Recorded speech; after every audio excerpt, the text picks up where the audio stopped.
Hey everyone, and welcome back to another episode of the Sweaty Palms podcast. This week's episode is special because it's the first Zoom interview I've ever done. You can check out the video on YouTube or on the website that I just created. This week I had the pleasure of sitting down and talking with lead vocalist Craig Fitzgerald and bassist Stephen Murtaugh from the Irish indie rock band The Academic. We talked about their tour for their new album, Sitting Pretty, their creative process, what it's like growing up together as a band, and so much more. So I really can't wait to dive into this episode and for y'all to hear it. I'll also mention that the audio quality for this episode will be a little different since I did record it over Zoom and I didn't think to plug in my mic. But if you guys want to watch the video, it's on YouTube. I'll link it below. It's also on my website. Stephen and Craig are really funny and really cool people and great musicians. Go see them live on their tour. I will have the links to their website and tickets and everything down below. Without further ado, let's get into it. Hey guys, I'm Zoe. I'm from the Sweaty Palms podcast. I have it down there. And I just wanted to say thank you for doing this. And I'm really excited and a little nervous. So hopefully my voice doesn't crack, but if it does, you know why. Don't worry, you're all good. Thanks for having us on. Yeah, sure. And I love your accents. My dad lives in Portugal and I have a lot of family over in Europe. So maybe I'll come to Ireland one day and be able to see you. My sister's in Hamburg, so I wanted to come see your show in Hamburg, but it's literally next week, so that probably wouldn't work out. That'd be a good turnaround if you did. Yeah, I'd be impressed with that. Yeah. Okay, then I'm going to do it, basically. Okay, so do we wait for everybody to come on, or is are y'all all... It's just us two. Okay, cool. So my very first question is, how did you go from performing on bingo nights in pubs to opening for the Rolling Stones at Croke Park? It's a good start. Yeah. We were all in school together and we had been playing in various different outfits, and towards the end of school we kind of became the four-piece that we are. And like any band, we just chased down whatever we could, like going in with like a recording or like a really bad demo and asking could we play. And yeah, we kind of, our first tryout was like a whoever drinks the most wins battle of the bands kind of thing. And that's kind of where we started and kind of cut our teeth and played live for a while. And like Stephen wasn't even like above the age of drinking at the time, so we were technically, a lot of bands get kicked out for playing at that age, but it was kind of a bit under the table. Okay. And I suppose, Stephen, we kind of got in the community of our nearest like big town, Mullingar. Yeah, and completely. From there, yeah, we're very lucky in the town that we have. Has huge kind of musical heritage. One of the greatest show band singers of all time, called Joe Dolan, is from there, and Niall Horan from One Direction's there, and there's tons more. We got a huge, it's a real cultural kind of hotspot, and we were lucky enough that people were interested in hearing original music there sometimes, so that we got to play in local pubs. And then it's kind of really hard to describe how it went from the very, very start to like the Stones thing, because we've been a band for like about 10 years now. We kind of haven't had like one big moment that propelled us. It's the way we kind of describe it is that we've had all these little victories, and it felt like with the Stones thing, for example, like just to fast track that kind of story, it's we started when we were kids in school and we played in local places, and then we started to gig all around Ireland, and then we got a good reputation as a live band, and then we recorded the single in 2015, and thankfully that got a good reception, and we just kept building little victories from there.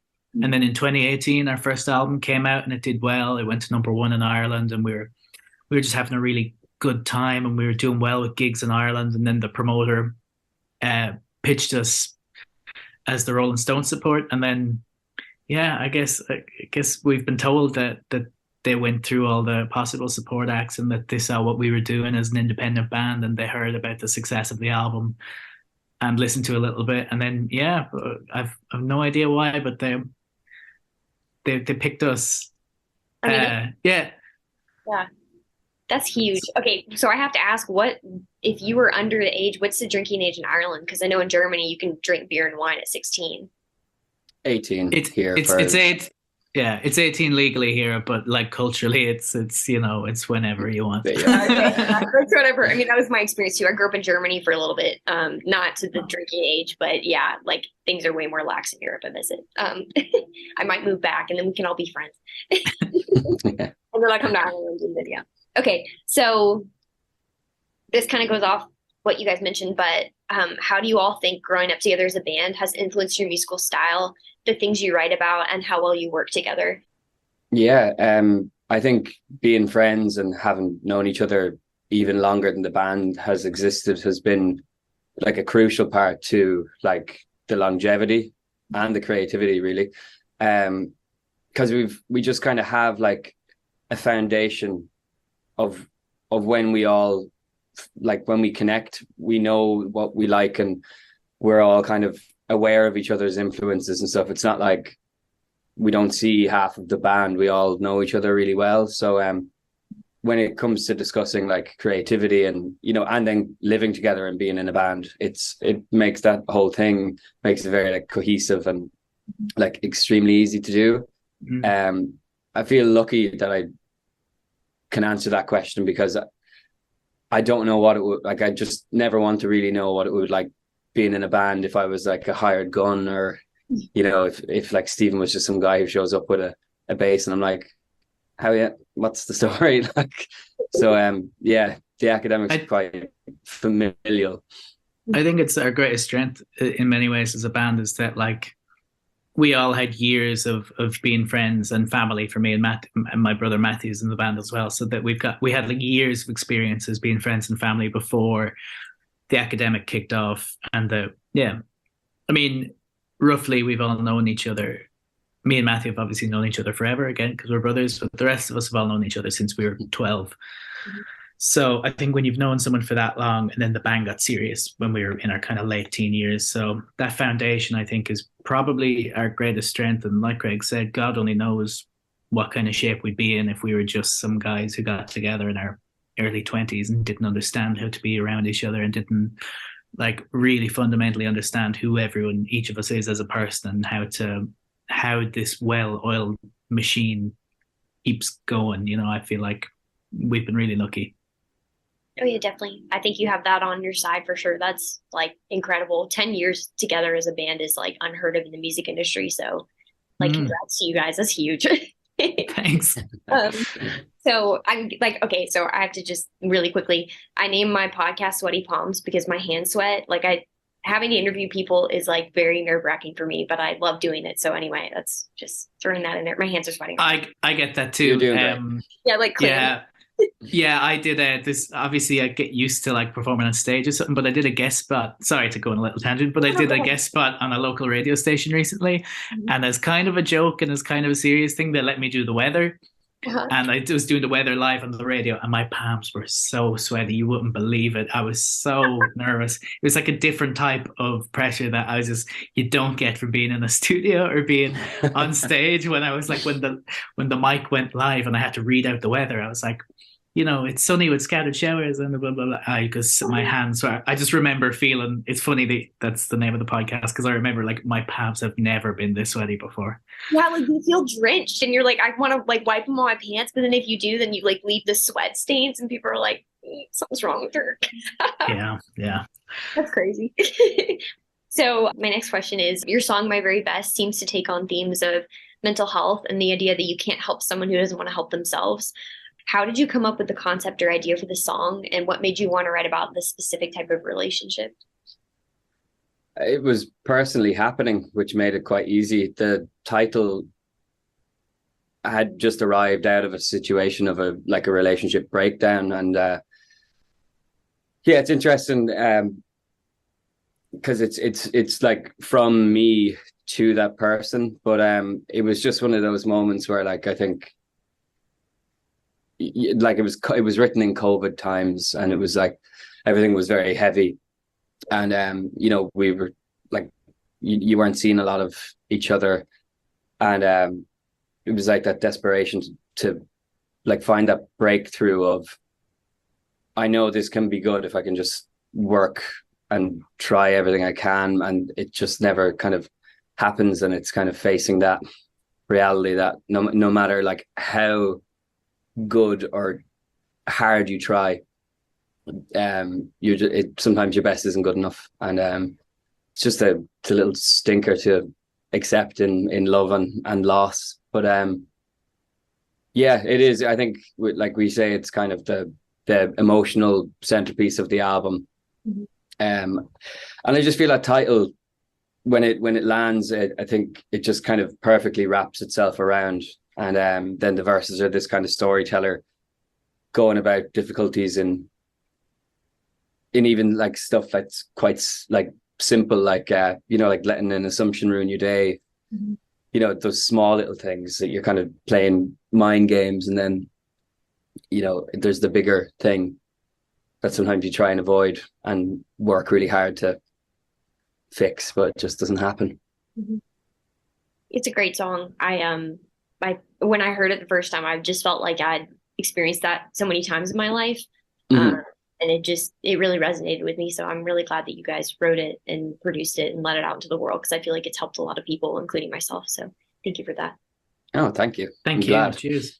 I'm curious about the timeline for when artists choose to release new music, whether it be a single, EP, or an album.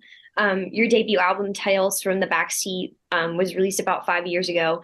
Why did you decide to release your newest album, Sitting Pretty Now, with singles and EPs being released in between? I guess it's a great question, because it wasn't the way things happened wasn't the plan. We released we released our first album in 2018, and we did that kind of as an independent band. And then we had a really fun couple of years touring that album. And then at the end of 2019, as we were starting to think about working on a second album, we'd released a couple of singles just to tie that over. And as we started to have serious discussions about the second album, we ended up signing a record deal with Capitol Records. And then 3 months after that, COVID happened. So there was this real sense of, why on earth would we release a second album if we couldn't do our favorite thing and tour it to everyone who wants to hear it? So that really kind of made our minds up for us, in the sense that maybe it's time for an EP. Maybe it's time for like an EP where we can get 5 or 6 songs out of our system. We can experiment a little bit. We can still have a couple of singles off them. We can still do music videos. We just can't tour. Mm-hmm. And that was a harsh reality we had to accept. So essentially, when you talk about the 2 EPs that came in between the album, Act of My Age and Community Spirit, they were very much influenced by the pandemic. And we only started to have then the conversations about the second album when we were absolutely positive that we could do it on our terms, get everyone together in a proper old school studio with everyone jamming together, true collaboration. And then when we were finished it, that we could release it, pack our bags and hit the road, which is what we've been doing for the last couple of weeks. It's been really fun. But yeah, it was, like I said, none of that was planned. There was a lot of, like, we had no idea in March 2020 what we were working on, if it was going to go towards an album, if it was going to be a standalone single. We were just kind of rolling with the punches, and it ended up being 2 EPs to fill that time.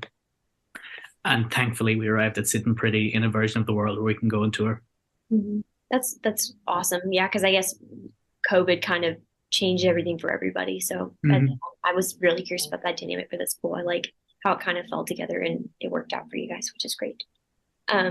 Sorry, hold on a minute. Got a little nervous. Okay. How do you think being a band from Ireland has helped or hindered your band in breaking into the music scene? Obviously, you've had a lot of success. So I'm curious just to hear your perspective on the European music scene and, quote, making it big. Yeah, that's a good question. I think for a while, people didn't know we were Irish. Am I right in saying that? Because I think we're so influenced by American bands, and the first album was made in America. And I don't particularly, I don't know, maybe you can tell me, I don't think I sound like Shane MacGowan or something like. So I always felt like some people would, like comment and go, are these guys Irish? But as far as like getting out of Ireland, there does seem to be a desire there. Like people, like Irish interest in Irish music is definitely out there, and I think if you can prove yourself as a good act from Ireland, people will potentially listen just because of like the rich history that comes out of it, like out of the arts in general, not just music. So I guess that's one way it's helped. I don't know if you have another angle, Steve. What I was thinking was, I guess because the Irish are such serial emigrators and that you will find Irish people all over the world. I mean, that's definitely helped us in that we've been accepted with open arms pretty much everywhere we've went.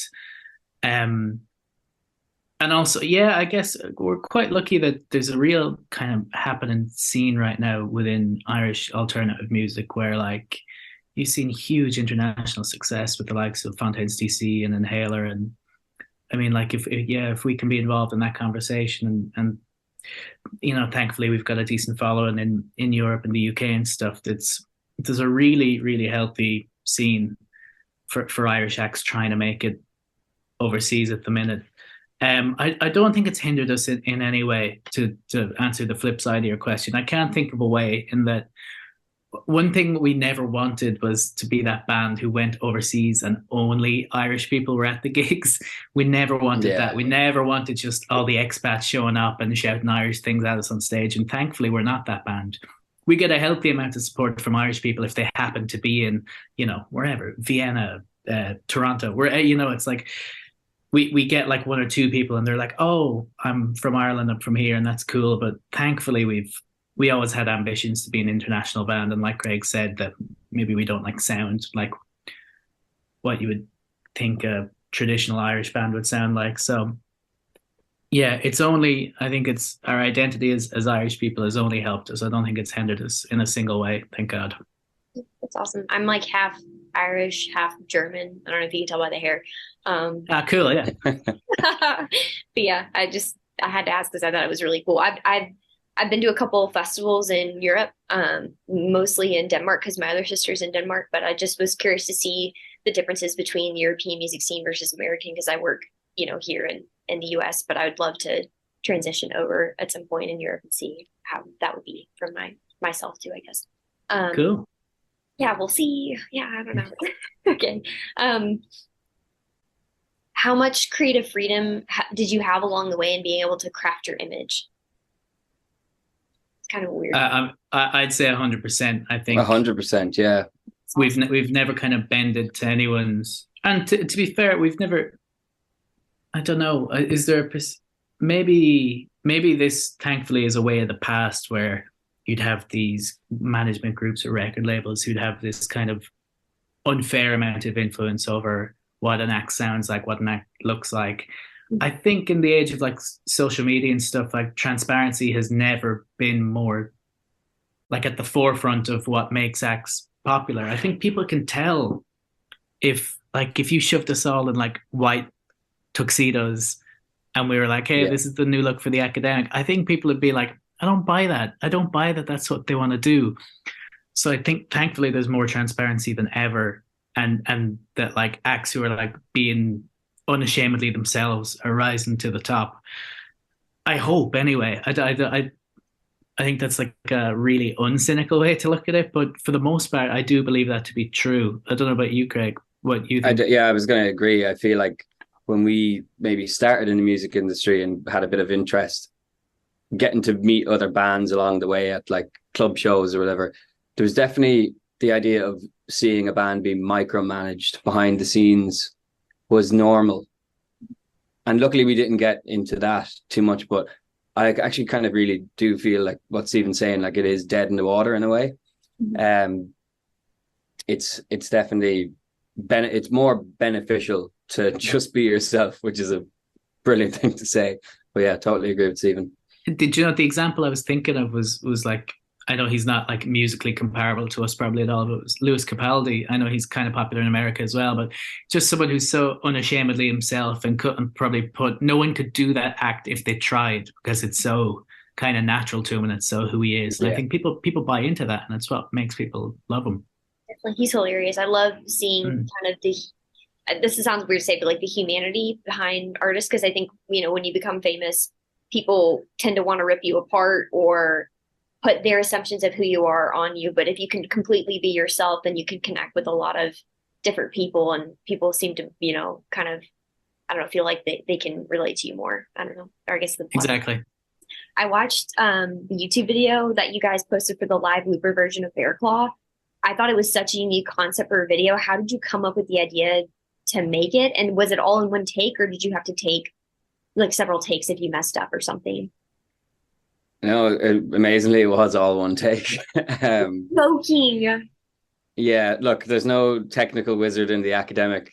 We're always looking for cool ideas, and we're very open to kind of seeing what kind of forms our music can live inside of. And we just teamed up with these guys who had an idea, and it took a lot of musicality to fit it into like this whole forcing the Facebook Live to work. So we had to change the tempo of our song Bear Claws, and we done like a whole day's rehearsal, and there was like, we got it in one take, but there was numerous takes of us, either the whatever it was, like the machine that was freezing the lag kept going. So overall it turned out great, but it was tough to get there, but the end result obviously impressed quite a lot of people, and it kind of broadcasted us around the world, and I think it's one of our most viewed things we've ever done. So proud of it, but it was a big load of stress getting to the finish line. Yeah. I thought it was an amazing video. I actually went on a date with a guy, and I brought up that I was going to be interviewing y'all, and he was like, oh my gosh, I saw that video on YouTube. Like, you have to watch it. And I was like, I've already seen it, but he thought it was really cool. Where do you guys hope to see the band in 5 years? Like, have you had a timeline for what you want to be doing, or where you want to be playing, or anything in general, I guess? Yeah, I think the biggest thing is that it took so long between the first album and the second album. It took 5 years, so we just really don't want it to take that long again. We want to go, I think, really quick with our third album. Mm-hmm. We want to, as soon as we're finished touring this one, we might practice some stuff while we're sound checking across like the rest of the European tour and the North American tour. And then hopefully get in a studio straight away. And I don't know, maybe have like a couple of albums out in the next 5 years, definitely. But I don't think we've any like big goal that we like pin up on our walls and say we want to do that. I think we just want to keep claiming these little victories and trying to keep bumping our band up the ladder, and we're lucky that every time we go back to a new place, it's usually in a bigger venue and a bigger venue. And if we can just keep bumping that up and keep that kind of slow but steady progression that we've had over the last few years, if we could just keep that going, and if people were still passionate about our music, and if fans still kind of found comfort and meaning in our music, I think that would be probably the biggest goal. But yeah, the main thing is just not take so long this time. Well, it wasn't your fault, pandemic kind of That is true. Yeah. We'll kind of lag a couple things. So I was going to say something off that. I'm going to come see you guys either in Chicago or Colorado. I haven't decided yet. So great. Oh, cool. Where are you based? So I'm in Athens, Georgia, which is like a small little town. If you know anything about Georgia, like Atlanta's the big city, and that's where my parents live. But I have a friend who lives in Denver. So I was like, okay, I can come see him, and then we can go to y'all's show. Or I can go to Chicago because the company I work for is based out of there, and then I'll come see you guys maybe with some of my coworkers. So we'll see. Yeah. Amazing. Athens, Georgia is a huge music history. It is. Yeah. I'm actually set to interview Mike Mills from REM. Oh, he's like my hero. Yeah, he's awesome. Yeah. He actually lives in Athens still, and I see him. I worked at the 40 Watt Club, which is like a smaller music venue there for all of college. And he would come in all the time, so we know each other. No way. Yeah, I'm a little, That's cool. I'm a little very nervous too for that, but it'll be okay. Yeah, I seen an REM doc years ago, and they were talking about Athens and playing at house parties and the B-52s and all that stuff. Yeah, REM are like probably one of my favorite American bands, and as a bass player, Mike Mills, he's like the second coming of Paul McCartney on bass. He's just so melodic. He's a genius. What's something you've learned about the music industry that you didn't expect? Whether it be on the live side of the business, like with touring, or in recording, just was curious about that. It's such a good question. I'm not. We were so naive when we started the band that I feel like almost everything we've learned has taken us by surprise. I'm trying to think if there's one thing that really sticks out. Have you got anything, Craig? Like for me, it's like small things that don't sound that important, but like when you're on the road so much, like, you know, genuinely eat well. Mm-hmm. You know, you can just, sometimes you just think you can eat the quickest thing near you and it's just gonna destroy you. Like, I think I definitely had that happen to me on the road. I'd say everyone else in the band would admit it, but yeah, I suppose just like the endurance that it takes to kind of be able to do it. So like, I guess the live thing is probably where we learn the most, because we probably do it the most. So yeah, just the kind of checking in on yourself and keeping yourself going is like a learning curve. Every time you pack a bag, you learn something new about it, or, you know, bring an extension lead because like plug isn't beside the bed, or like silly things like that. And then but I'm trying to think of something huge to say, but I just can't get one. I think just even to bring it back to the live looper thing, the video, it's just like a general open-mindedness of like recognizing when a good thing is a good thing and going with it. And yeah, just like not being too headstrong or conservative or anything like that. Just having a nice open mind. And yeah, I see that's not even...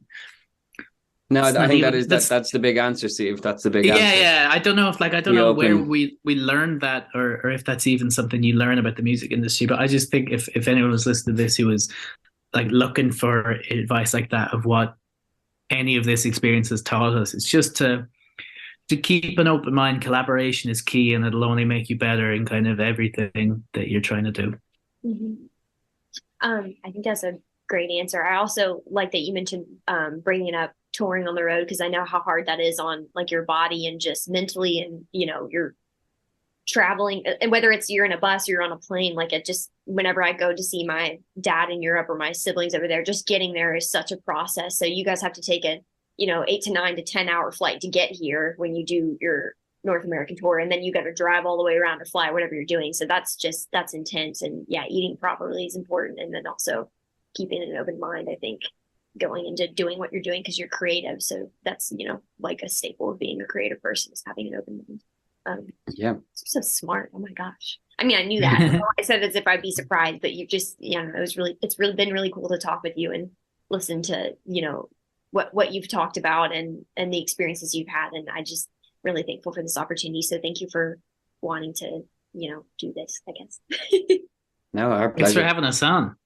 And I think that was all of my questions. Yeah. But I guess my very last one was going to be like, what are you most excited about when you come on your North American tour? But I think you already answered that in the interview that y'all had last week. I was a part of that, but I had myself muted, so I didn't get to talk. But I'm glad I got to this week or today. I'm getting nervous now. Wow, I gotta stop. Okay. Thank you guys so much. Thank you, Zoe. That was great. Thanks so much. It's been really fun. Yeah, you should put some funny music in the break that we just had. You should put some waiting music or something. That would be great. And I can't wait. I was gonna say, the SpongeBob thing is like 4 hours later. Yeah, exactly. I gotta show you something before you get off. This is sorry for my messy apartment, but there we go. There we go. Yeah, I had an obsession over COVID, like quarantine and stuff. I just painted a lot because it was like my last year of college, and I painted, I think, probably over 20 of those, but I've given most of them away. So yeah, that's cool. Very cool. Super cool. Yeah. Okay, I'll let you guys go because I know you probably have very busy days and want to, enjoy it. So thanks, Zoe. It's nice to meet you, and we'll see you in whatever gig you come to. Yes, Chicago and or Denver. Amazing.